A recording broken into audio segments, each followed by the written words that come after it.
Hi, my name is Felice, and I'm the Happy Star Wars Guy. And today we're going to talk about the final episode of The Mandalorian and what that's all about.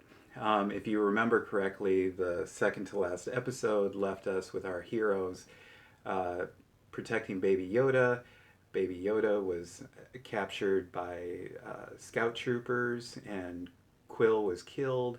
And like I left off, I said, hey, I bet IG-11 is going to come into the scene to protect the baby. And sure enough, it does. But not without giving us a humorous dialogue between two biker scouts. Uh, they, again, spoiler alert, if you haven't watched the last episode, I'm going to give a lot of spoilers in this one. First, we start out with the scout troopers talking. They hit the baby. The baby's upset. They are trying to kill time outside of the town, and they try to shoot an item on the ground, and they keep missing it, and it just makes you giggle because, you know, the saying is stormtroopers can't hit anything, and I don't even know how they even existed as an army. So that was entertaining, and then we get brought back to IG-11 saving Baby Yoda, taking out the droids, going in and just annihilating a whole bunch of stormtroopers on his way into town to seek out the Mandalorian and to save him. Um, in the show, we find out the Mandalorian's name. We get Moff Gideon, who was there destroying the Mandalorians, and he wants the baby. And now we know that this must be part of the Emperor's ultimate plan to get that baby to use in some way, shape, or form, because we know that the has loyalists at this point who are still living out the plan to build up the First Order. So that is really exciting. There's a cliffhanger. You don't know how the Mandalorian is going to make it out of it. He was hit pretty harshly. Baby Yoda doesn't come in to save it. It's actually IG-11, and there's an incredible bond between the droid, which the Mandalorian hates, and IG-11. And at the end, it resolves really well and dramatically, and it was really cool. The other cool thing is that the Mandalorian gets his jetpack, which is awesome, and he uses it.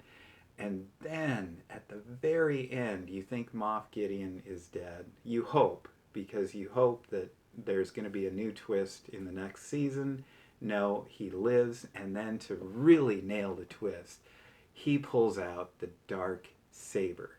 The dark saber is a hallowed leadership weapon in the Mandalorian lore, and it was a gift to developed by a Mandalorian during the Great Mandalorian War, where the Jedi and the Mandalorians were fighting for a while, and then they end up kind of uniting later on, and this dark saber goes through history and stays in the Mandalorian site until later Darth Maul ends up taking it for a short time, but then it goes back into the hands of the Mandalorians when Sabine Wren finds it, and then ends up giving it to another Mandalorian, which I can't remember her name off the top of my head. Cries. Her last name starts with a K. And if you haven't seen Star Wars Rebels, you should go check it out, because that'll help you understand the lore behind the dark saber. But so what we know is that when the Mandalorians were taken out by the Empire, the dark saber was picked up and now owned by Moff Gideon. So I'm really hoping in the next season the Mandalorian actually gets the dark saber back and reunites it with the Mandalorians, and we get to see more of the Mandalorians, even though a lot of them were taken out. We find out in the movie or in the TV show. So it ended really well. They did a great job. The Mandalorian overall, the storyline, all those episodes were really excellent. They were told really well.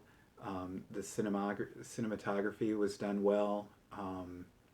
It was great. I can't wait to see next season, which is coming out next fall, apparently, around November from what the articles say, if they stay on timeline.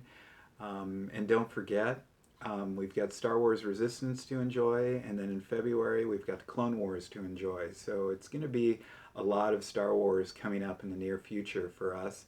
And I'm really excited to see how all of these new stories unfold now that we've concluded with The Rise of Skywalker, which I reviewed last week. So that's my take on The Mandalorian. I really enjoyed it. The last episode did a great job of concluding and yet leaving it open for another season. So A plus. It did really well. Anyway, thank you for tuning in to the Happy Star Wars Guy. I hope you continue to follow and enjoy these videos. If this is the first time watching, please don't forget to like and subscribe, and may the Force be with you.